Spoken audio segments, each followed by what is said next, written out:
మనకి లక్ష్మీదేవి అంటే అందరికి ఇష్టం. ఆ లక్ష్మీదేవి అనుగ్రహం పొంది మీరంతా కూడా కోటీశ్వర్లు కావాలంటే మనం సింపుల్ మెథడ్స్ ఏరుకుంటాం. సాధారణం అది. ఏ చెట్లను ఇంట్లో పెంచుకోవాలి, ఏ పువ్వులతో లక్ష్మీదేవిని పూజ చేసుకోవాలి, ఇలాంటి వాటి మీద మనం ఫోకస్ ఎక్కువ చేస్తాం. ఇప్పుడు మనం చెట్లు వేసేది ఎందుకండి? పువ్వులు పోస్తాయని. మరి ఏ చెట్లు అంటే లక్ష్మీదేవికి ఇష్టం అవి చూద్దాం. అసలు తానే లక్ష్మీదేవి అయ్యి మరి తులసి మాత ఆవిర్భవించింది. తులసి యొక్క చెట్ల ఆకుల్ని కనుక మాల చేసి, అంటే ఆ చెట్టును పూజించకూడదు, పూజించాల్సిన తులసి చెట్టు వేరేగా పెట్టుకోవాలా, పూజించకూడకుండా తులసి వనాన్ని వేసుకోండి. 10 చెట్లు వేసుకుని ఆ రోజు శనివారం నాడు కనీసం ఆ తులసి మాలని కట్టి శ్రీ వెంకటేశ్వర స్వామి వారి యొక్క మెడలో వేసుకోవాలి. మిగతా రోజుల్లో చిన్నది శ్రీకృష్ణుడి యొక్క పాదాల దగ్గర, వెంకటేశ్వర స్వామి వారి యొక్క పాదాల దగ్గర పెట్టుకోవాలి. అంటే తులసీదేవిని ఇంట్లో కంపల్సరీ పెంచుకోవాలి. రామ తులసి ఉంటుంది, విష్ణు తులసి ఉంటుంది, కృష్ణ తులసి ఉంటుంది. రామ తులసి పెద్ద అడవిగా తుప్పగా వస్తుంది కాబట్టి కృష్ణ తులసిని, లక్ష్మీ తులసిని రెండింటిని కలిపి మీరు పెంచాలి. ఇది మొట్టమొదటిది. ఈ విధంగా చేస్తే లక్ష్మీదేవి మిమ్మల్ని కోటీశ్వరులను చేస్తుంది. ఇక రెండవ చెట్టు మారేడు చెట్టు. సాక్షాత్తు లక్ష్మీదేవే. పార్వతీదేవి అంటే ఎవరండి? లక్ష్మీదేవే. ఆ అమ్మవారే మారేడు చెట్టుగా పుట్టింది. కానీ అందువలన ప్రతి ఒక్కళ్ళ ఇంట్లో కూడా మారేడు చెట్టు పెంచాల. మరి మారేడు చెట్టు పెద్ద వృక్షం అవుతుందంటే అంటే డబ్బులు కావాలంతే కష్టపడాలా. హైబ్రిడ్ మారేడు చెట్లు వచ్చినాయి, వెయ్యండి. మారేడు చెట్టు ఇంట్లో ఉండాలి కంపల్సరీ. లక్ష్మీదేవి అనుగ్రహం రావాలి అంటే కేవలం లక్ష్మీదేవికి పూజ చేస్తేనే కాదు, ఆ మారేడు ఆకుల్ని మీరు 3 కలిగినటువంటి ఆ మారేడు కొమ్మను తీసుకొని శివలింగం మీద పెట్టాలి, పరమేశ్వరుడికి అర్పించాలి. శివలింగం ఇంట్లో పెట్టుకోకూడదు, ఏంటంటే శివుడు పటం దగ్గర పెట్టండి. ఈ విధంగా మారేడు చెట్టుని పెంచడం వల్ల కూడా మీరు కోటీశ్వరులు అయిపోతారు. ఇక మూడవది కదంబ వృక్షం. కదంబ వనవాసిని అని మహాలక్ష్మీదేవిని మనం చెబుతాం. బ్యాడ్మింటన్ బాల్స్ లాగా ఉంటాయి, కదంబం పెద్ద చెట్లాగా అవుతుంది. ఆ కదంబ చెట్టుని పెంచండి ఇళ్లల్లో. బ్రహ్మాండమైనటువంటి వాసన. రోజుకొక పువ్వుని మీరు అమ్మవారికి పెట్టచ్చు. అలాగే కోటీశ్వరులు అయిపోవడం ఖాయం. అలాగే వేప చెట్టుని పెంచాలి. మహాలక్ష్మి తల్లి వేప చెట్టులో ఉంటుంది కాబట్టి వేప చెట్టుని పెంచుతున్నట్లయితే మీరు ఎక్కువ కాలం బతుకుతారు. ముందు అమ్మవారు ఇచ్చే డబ్బును ఆస్వాదించాలంటే ముందు మీరు బతుకుండాలి కదా. ఆక్సిజన్ని చక్కగా, కార్బన్ డైఆక్సైడ్ని అధిక శాతంలో ఆక్సిజన్గా మార్చే ఏకైక చెట్టు వేప చెట్టు. కాబట్టి దీన్ని ఖచ్చితంగా మీరు పెంచాలి. ఇక నెక్స్ట్ ఔదుంబర వృక్షం, మేడి చెట్టు. ఈ మేడి చెట్టులో అన్నిటిని నీళ్ళు కూడా వేయాలి. నీళ్ళు వేయకపోతే చచ్చిపోతే మీకు ఉన్న లక్ష్మి కూడా పోద్ది, మీరు నరకానికి వెళ్ళిపోతారు. కాబట్టి చెట్లు వేయండి, నీళ్లు పోయండి. ఈ ఔదుంబర వృక్షాన్ని, మేడి చెట్టుని మీరు కనుక పెంచినట్లయితే బ్రహ్మాండంగా మీరు కోటీశ్వరులు అయిపోతారు. లక్ష్మీ నారాయణ ఇద్దరూ కలిసి ఔదుంబర వృక్షంలో నివసిస్తారు. నరసింహస్వామి వారికి మరి ఈ యొక్క హిరణ్యకశిపుని చంపిన తర్వాత గోళ్ళకి విషం అంటేసుకుంది. ఈ విషంతో బాధపడిపోతున్నాడు. మనకలాగా పోటు వచ్చేస్తుంది ఈ గోళ్ళకి. అప్పుడు లక్ష్మీదేవి మేడు పండు తీసుకొచ్చి ఆ గోళల్లో పెడితే వెంటనే విషం లాగేసింది. అప్పుడు శ్రీమన్నారాయణమూర్తి అయినటువంటి నరసింహస్వామి వారు, నేను లక్ష్మి ఇద్దరం కలిసి ఈ ఔదుంబర వృక్షంలో నివసిస్తామన్నారు. కాబట్టి ఈ ఔదుంబర వృక్షాన్ని పెంచుకోండి, బ్రహ్మాండంగా కోటీశ్వరులు అయిపోతారు. ఇక మళ్ళీ ఇంకొక చెట్టు ఉందండి, రహస్యం. అది రావి చెట్టు. ఆ రావి చెట్టుకి మీరు ఇంట్లో పెంచుకోవాలా, దీని చుట్టూ ప్రదక్షిణలు చేసుకోవాలా. చేసుకుంటే ఇవన్నీ కూడా రావి చెట్టు మీకు అపారమైనటువంటి సంపదనిస్తుంది. ఓం శ్రీం హ్రీం శ్రీం కమలే కమలాలయే ప్రసీద శ్రీం హ్రీం శ్రీం ఓం మహాలక్ష్మ్యై నమః అని ఈ ఆకులతో మహాలక్ష్మి తల్లికి శుక్రవారం నాడు కనుక మీరు పూజ చేసినట్లయితే బ్రహ్మాండంగా కోటీశ్వరులు అయిపోతారు. మరొక చెట్టు ఉందండి, రహస్యమైనటువంటి చెట్టు. అది తామర పుష్పాన్ని మీ ఇంట్లో పెంచుకోండి. స్విమ్మింగ్ పూల్ లాగా పెట్టుకోండి, ఒక కొలంలాగా పెట్టుకొని లోటస్ తామర పువ్వులు కానీ, కలవ పువ్వులు కానీ, ఈ చెట్టుల్ని కనుక మీరు పెంచినట్లయితే అపార కుబేరులైపోతారు. అంతేకాదు బ్రహ్మ కపాలం పువ్వు, ఆ కలవ పువ్వు, అది హిమాచల్ ప్రదేశ్లో దొరికేటటువంటి ఆ పుష్పాన్ని బ్రహ్మ పుష్పం అంటాం. అది తీసుకొచ్చి మీరు ఇప్పుడు అందరూ పెంచుకుంటున్నారు హైదరాబాద్లో. ఆ పువ్వు కనుక మీ ఇంట్లో పూసినట్లయితే రాత్రికి రాత్రే మీరు కోటీశ్వరులు అయిపోతారనమాట. అందులో డౌట్ లేదు. కాబట్టి నెక్స్ట్ ఫేజ్ ఈ చెట్లను ఫస్ట్ బ్యాచ్ పెంచండి. నెక్స్ట్ బ్యాచ్ చెట్లు లక్ష్మీదేవి ఏంటన్నది మనం నెక్స్ట్ వీడియోలో చెప్పుకుందాం. శుభమస్తు. ధనుస్సు రాశి.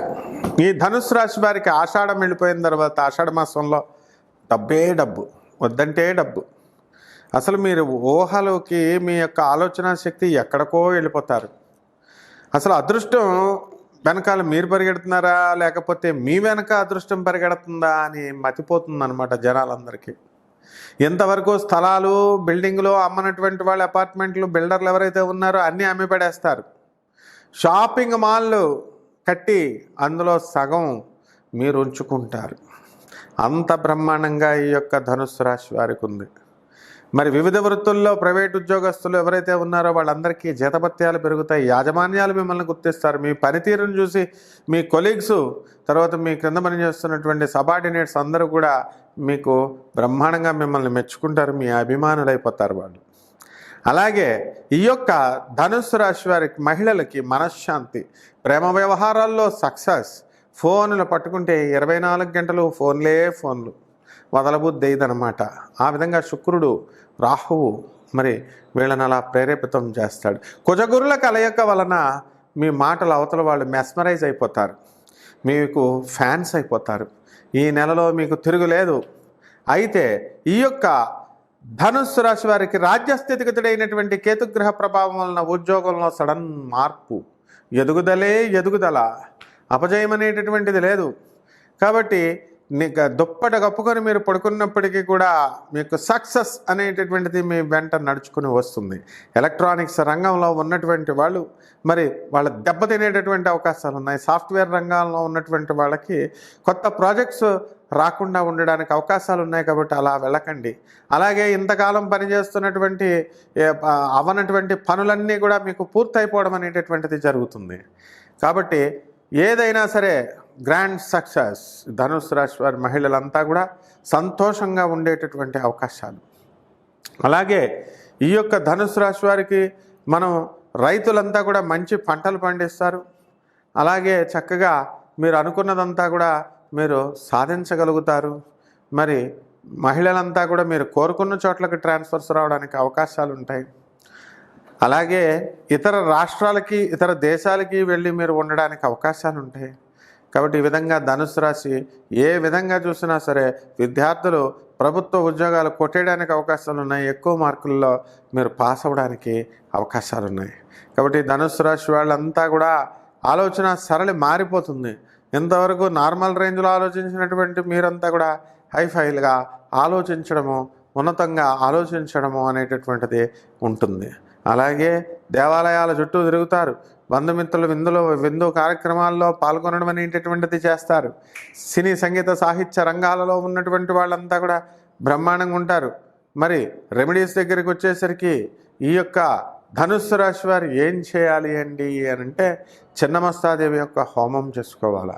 చిన్నమస్తాదేవికి మీరు రాహుని కంట్రోల్ చేసేటటువంటి దేవత అన్న ఈ అమ్మవారికి ఓం చిన్నమస్తాయ నమః అని చెప్పేసి మీరు నిరంతరము ఆ అమ్మవారి యొక్క చక్కగా మంత్రజపం చేయాల.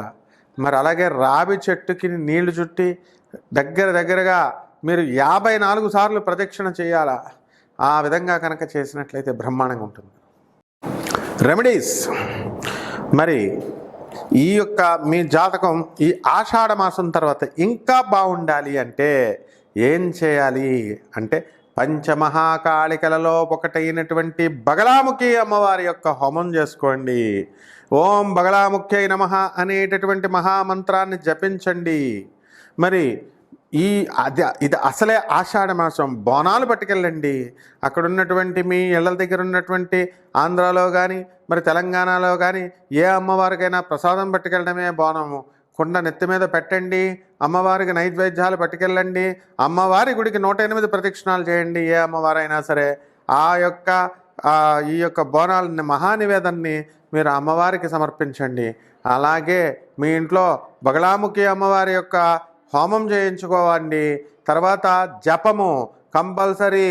మీరు చిన్నమస్తాదేవి యొక్క జపము కనీసము రోజుకి 108 సార్లు ఉదయము మళ్ళీ సాయంత్రం 108 సార్లు జపమాలతో చేసుకోండి. మీరు అనుకున్నవన్నీ కూడా సక్సెస్ అవుతారు. ఏ పనైనా సరే అపనిందలు పోతాయి మీ మీద. తర్వాత రావి చెట్టు చుట్టూ తిరగండి. రావి చెట్టు చుట్టూ నీళ్లు పోస్తూ మరి దానికి 21 సార్లు ప్రదక్షిణలు చేయండి. ఈ విధంగా చేయండి. అసాధ్యమైనటువంటి పనులు ఏవి ఉండవు.